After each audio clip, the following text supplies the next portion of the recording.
আমার হিন্দু ভাইদেরকে শ্রদ্ধার সাথে বলবো, 1992 সালে এই বাবরি মসজিদকে যখন ভাঙা হয়, ওই সময়ে 1989-80-তে একটা সাচার কমিটির মতো রিপোর্ট বেরিয়েছিল, মন্ডল কমিটি। এই তো মন্ডল কমিটি, সাচার কমিটি যেমন 2005-06 বেরিয়েছে, ওটা 79-80-তে মন্ডল কমিটি।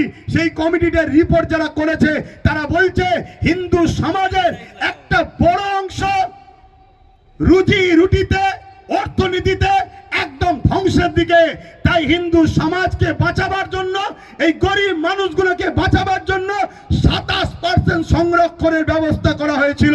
কিন্তু এই 27% সংরক্ষণকে তথাকথিত যারা হিন্দু দরদি শাস্ত্রে এই বিজেপি হুকুমত কোনোভাবেই মেনে নিতে পারলো না। তাই ধর্ম খেলা করবে বলে 1992 সালে বাবরি মসজিদ দেখিয়ে শহীদ করিয়ে ওই দিকে ভুলিয়ে দিল, হিন্দু ভাইদের 27%টা বন্ধ হয়ে গেল। অতএব ভাবাতে চাইছি, আমরা হিন্দু মুসলমান ধর্ম যার যার, উৎসব যার যার, দেশ সবার। আপনারা বলুন, ধর্ম যার যার, ধর্ম যার যার, উৎসব যার যার, উৎসব যার যার, দেশটা সবার। তাই দেশের স্বার্থে বলবো, আজকে কেন্দ্র সরকার একটার পর একটা আইন তৈরি করছে।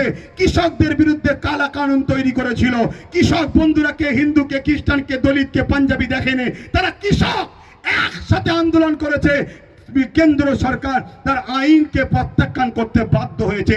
তাই আমাদেরও উচিত হবে এই কালা কানুনের বিরুদ্ধে, কে কোন দরবারে, কে কোন সিলসিলা, কার কি পছন্দ, সব কিছু বলে দিয়ে সংবিধান বিরোধী এই কালা কানুনের বিরুদ্ধে আমাদেরকে এক হয়ে আন্দোলন করলে কেন্দ্র সরকার এই বিল প্রত্যাখ্যান করতে চ্যালেঞ্জের সাথে বলছি বাধ্য হবে। তাই এক হয়ে আন্দোলন করার দরকার আছে না নাই?